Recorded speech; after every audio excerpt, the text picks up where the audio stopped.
Hello students. आज का जो टॉपिक हमारा रहेगा डिस्कशन का वो है डिफ्रैक्शन। बड़ा इजी सा फिनोमिना है। जैसे लाइट रिफ्लेक्शन का फिनोमिना दिखाती है, रिफ्रैक्शन का फिनोमिना दिखाती है, डिस्पर्जन का फिनोमिना दिखाती है। इस तरह से जो लाइट है, विजिबल लाइट जो है हमारी डिफ्रैक्शन का फिनोमिना भी दिखाती है। तो देखिए किस तरह से हम इसको यहाँ पर डिस्क्राइब करेंगे। कंसीडर कर लीजिए कि आपके पास एक ओपनिंग है, आपके पास एक स्लिट है, और इस स्लिट की, इस ओपनिंग की जो थिकनेस है वो टी है, और आप जो रेडिएशंस डाल रहे हैं यहाँ से, वो हमारे पास जो रेडिएशंस आ रहे हैं मोनोक्रोमेटिक लाइट के आ रही हैं, यानी कि सिंगल वेव लेंथ के रेडिएशंस हमारे पास आ रहे हैं। अगर हमारे जो टी थिकनेस है, अगर ये ज़्यादा है as compare to lambda, if T is very very large than lambda, then what will happen, कुछ भी नहीं होगा। सीधी लाइट जैसे आ रही थी वैसे ही ओपनिंग में से बाहर निकल जाएगी। जैसे कि हमारे घरों में जो खिड़की दरवाजे लगे रहते हैं, तो खिड़की दरवाज़ों से सीधी लाइट हमारी यहाँ पर आ जाती है। क्यों? क्योंकि खिड़की दरवाज़ों की जो टी है वो बहुत ज़्यादा है as compare to the lambda.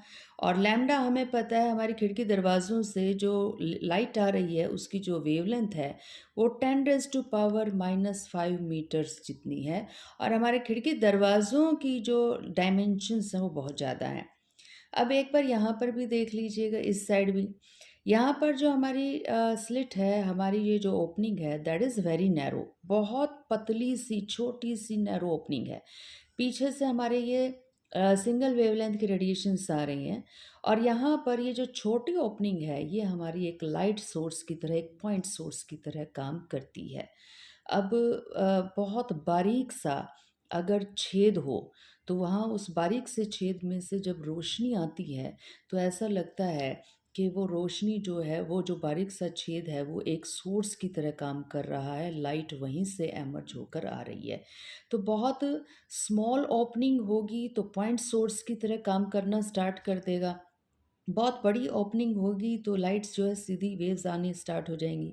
लेकिन अगर एक कंडीशन इन दोनों के बीच की हो जाए, if T is approximately equal to lambda, या थोड़ा सा कम भी हो जाए, यानी कि टी की वैल्यू, या जो जो हमारे पास ये जो थिकनेस है, ये जो हमारी टी है, डायमेंशंस हैं इस नैरो ओपनिंग की, अगर इस नैरो ओपनिंग की डायमेंशंस वेवलेंथ के बराबर हो जाएं, यानी कि 10⁻⁻5 सेंटीमीटर के अप्रॉक्सीमेट अगर हमारी हो जाती हैं, तो क्या होगा वहाँ पर, लाइट सीधी जाने की बजाय, या यूं लगने की बजाय कि यहाँ से लाइट एमर्ज हो रही है, लाइट थोड़ी सी क्या कर जाएगी, अपने पास से बेंड हो जाएगी। लेकिन किस डायरेक्शन में बेंड होगी?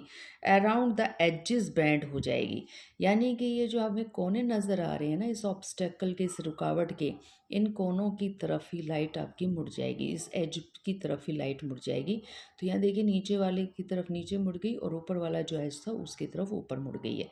यही फिनोमिना जो बेंडिंग का है, about the edges of the obstacle, bending of light, that is known as diffraction। इसी को हम diffraction कहते हैं। तो bending of waves around the edges of an obstacle when the dimension of the obstacles are comparable to the wavelength, और waves, तो ये जो इंसिडेंट रेडिएशंस हैं अगर इनकी वेव्स के बराबर ही आपके ऑब्स्टेकल की थिकनेस हुई, then there is bending of waves around the edges. और इसी फिनोमिना को क्या कहा जाता है? इसी फिनोमिना को डिफ्रैक्शन कहा जाता है। तो कंक्लूज़न ये है कि जो टी है, थिकनेस है, जो ऑब्स्टेकल है, उसकी जो थिकनेस है वो किसके अप्रोक्सीमेट होनी चाहिए? हमारी लैम्डा के इक्वल होनी चाहिए। बहुत बारीक से छेदों वाला अगर कोई हम कपड़ा ले लेते हैं, उसके थ्रू अगर हम सन को या सनलाइट को देखते हैं, तो वहाँ पर हमें ये फिनोमिना नज़र आता है, डिफ्रैक्शन का फिनोमिना। लाइट जो है हमें मुड़ती हुई नज़र आती है अलोंग द थ्रेड्स, क्योंकि जो थ्रेड है उसकी जो थिकनेस है वो अप्रॉक्सीमेट किसके बहुत बारीक, मैंने पहले ही कहा आपको, बहुत बारीक अगर धागा हुआ तो 10⁻⁻5 सेंटीमीटर कि अप्रॉक्सीमेट अगर उस धागे की थिकनेस हुई तो वो जो है वहाँ पर बेंडिंग हो जाएगी, और इसी फिनोमिना को हम क्या कह देंगे? डिफ्रैक्शन का फिनोमिना कह देंगे। When size of the opening is small, तो डिफ्रैक्शन पैटर्न जो है ऑब्जर्व नियर टू ओपनिंग, और आपको यहाँ नज़र आएगा ओपनिंग में के अगर नैरो भी हुआ तो यहाँ पर नज़र आएगा आपको डिफ्रैक्शन पैटर्न। लेकिन अगर आप दूर चले गए तो यहाँ पर आपको ऐसा लगेगा कि पॉइंट सोर्स है। तो यहाँ पर अगर हम जो है डिफ्रैक्शन का पैटर्न देखेंगे when T is approximately equal to lambda, तो अगर हम फार अवे भी होंगे तब भी हमें ये बेंडिंग जो है इस तरह से नज़र आ जाएगी। When the size of the opening is small, diffraction pattern observe near to opening, and when the size of the opening is large, diffraction pattern observed at greater distance from the opening. तो अगर आप दूर खड़े हैं, large opening है, तो greater distance पे हमें नज़र आएगी। और अगर ओपनिंग बहुत स्मॉल है जैसे कि ये है, तो अगर आप बहुत नियर बाय खड़े होंगे तब जाकर आपको डिफ्रैक्शन का पैटर्न यहाँ पर नज़र आएगा। इस डिफ्रैक्शन को हम कुछ इस तरह से भी समझ सकते हैं कि अगर मान लीजिए कि ये हमारे पास एक स्लिट है और यहाँ से रेडिएशंस आ रहे हैं, तो आप अगर इस स्लिट को थोड़ा सा ध्यान से देखें तो ये देखिए बड़े नैरो सी स्लिट हमने ली है, बी इसकी हमने क्या कंसीडर कर ली है, थिकनेस कंसीडर कर ली है। तो अब ये देखिए लाइट की प्रॉपर्टी है कि लाइट तो जो है स्ट्रेट लाइन में मूव करती है, तो according to the Fermat principle minimum से मिनिमम डिस्टेंस ट्रैवल करेगी लाइट। तो क्या होना चाहिए कि लाइट जो है ए और बी पर आपको यूनिफॉर्म इंटेंसिटी मिलनी चाहिए। ए से ऊपर आपको यहाँ पर डार्क पैटर्न मिलना चाहिए, ज्योमेट्रिकल शेडो मिलेगी यहाँ पर। और बी के नीचे जो है ये वाला पोर्शन भी हमारा क्या होना चाहिए, डार्क होना चाहिए। अगर लाइट क्या कर रही है, सीधी मूव कर रही है फर्मेट प्रिंसिपल के अकॉर्डिंग, तो ए और बी जो है, in between A B you will get uniform illumination, and above A and below B you will get the shadow part, हमें geometrical shadow region मिल जाएगा। लेकिन ड्यू टू द बेंडिंग और due to the diffraction phenomena हमें क्या मिलता है, हमें ए से ऊपर भी यहाँ पर इस रेंज के अंदर भी इल्यूमिनेशन दिखाई देता है। बी से नीचे भी हमारे पास ये जो एरिया है यहाँ पर भी because of the bending of the रे हमें यहाँ पर भी बी के नीचे भी इल्यूमिनेशन नज़र आता है।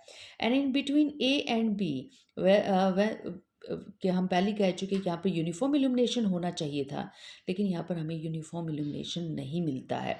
तो ये फिनोमिना डिफ्रैक्शन के फिनोमिना की वजह से ए के ऊपर और बी के नीचे भी हमें लाइट मिलती है। And in between A and be there is non uniform illumination, यानी कि इंटेंसिटी का जो डिस्ट्रीब्यूशन है वो हमारा एक जैसा यहाँ पर नहीं होगा। तो इसको अगर थोड़ा सा हम वर्ड्स के अंदर देखें तो किस तरह से कहेंगे, if a plane wave allowed to fall on a narrow slit of width b according to geometrical optics region A B on the screen. तो ये रीजन ए बी हमारा था, एस और एस डैश हमारी स्क्रीन थी, वो illuminated होना चाहिए था। रीजन अबव ए और बिलो बी जो है वो डार्क होना चाहिए था। लेकिन अगर बी ये जो हमारी स्लिट है, अगर ये बी हमारी स्लिट अप्रॉक्सीमेट किसके इक्वल हो जाए, लैम्डा के अगर इक्वल हो गई, तो हमें ए के ऊपर भी और बी के नीचे भी क्या मिलेगा, इंटेंसिटी यानी कि लाइट यहाँ पर मिलेगी।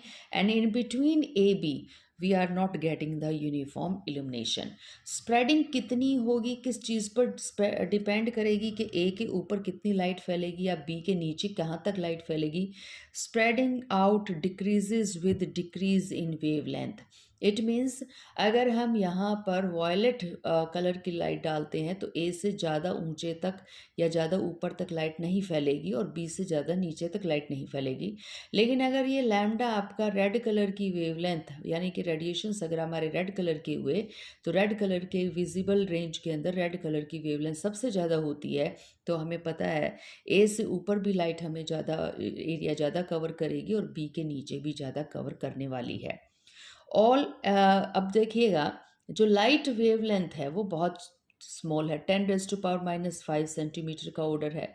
तो डिफ्रैक्शन पैटर्न इसी वजह से हमें नज़र नहीं आता, क्योंकि कोई भी ऑब्स्टेकल ले लीजिएगा, हमारे घर के खिड़कियों के दरवाज़ों के अगर हम कॉर्नर्स ले भी लें, तो अब ये देखिएगा जितने भी कॉर्नर्स हम ले रहे हैं उन कॉर्नर्स की जो डायमेंशंस हैं, जो थिकनेस है, वो 10⁻⁻5 सेंटीमीटर से तो बहुत ज़्यादा है। तो अगर हमारी टी की वैल्यू बहुत ज़्यादा है तो हमें पता है वहाँ पर डिफ्रैक्शन का फिनोमिना नहीं होगा और फर्मेट प्रिंसिपल के अकॉर्डिंग लाइट क्या कर जाएगी, सीधी मूव कर जाएगी। तो इसी वजह से हमें जो है डिफ्रैक्शन का पैटर्न डेली लाइफ में नहीं दिखाई देता, क्योंकि जितनी भी हमारी रूटीन की चीज़ें हैं जिनके थ्रू लाइट हमें जिनके थ्रू लाइट पास होकर हमारे पास आ रही है, उन सारी चीज़ों की, उन सारी ऑब्स्टेकल्स की जो थिकनेस है that is very large as compare to the wavelength of the light, visible light की जो वेवलेंथ है उससे बहुत ज़्यादा है। तो कंक्लूज़न देखिए, क्या कंक्लूज़न हमने निकाला डिफ्रैक्शन का, जो अब तक हमने ये स्टडी किया है कि बेंडिंग होगी, लेकिन बेंडिंग तभी होगी जब ऑब्स्टेकल की थिकनेस लैम्डा के लगभग हो, लैम्डा के यानी कि इंसिडेंट रेडिएशंस की वेवलेंथ के इक्वल हो या उससे थोड़ा सा कम हो। ज्योमेट्रिकल शेडो रीजन में भी हमें क्या मिलेगी, इंटेंसिटी मिलेगी, यानी कि ए से ऊपर बी से नीचे, जहाँ पर लाइट नहीं होनी चाहिए थी वहाँ पर हमें इंटेंसिटी मिलने वाली है। और जो इल्यूमिनेटेड रीजन है, यानी कि ए और बी, जहाँ पर यूनिफॉर्म इल्यूमिनेशन होना चाहिए था वहाँ पर हमें जो है यूनिफॉर्म इल्यूमिनेशन नहीं मिलेगा। वो हमारे पास यहाँ पर भी हमें डार्क और ब्राइट फ्रिंजेस मिलने वाले हैं। तो ये हमारा बड़ा इजी सा टॉपिक है डिफ्रैक्शन। तो स्टेप बाय स्टेप हम नेक्स्ट जो है टाइप ऑफ डिफ्रैक्शन और उन डिफरेंट टाइप्स के अंदर भी हम ये देखेंगे कि किस तरह से फ्राउनहोफर और फ्रेशनल डिफ्रैक्शन के बीच में सिमिलैरिटीज़ हैं और डिफरेंसेस हैं।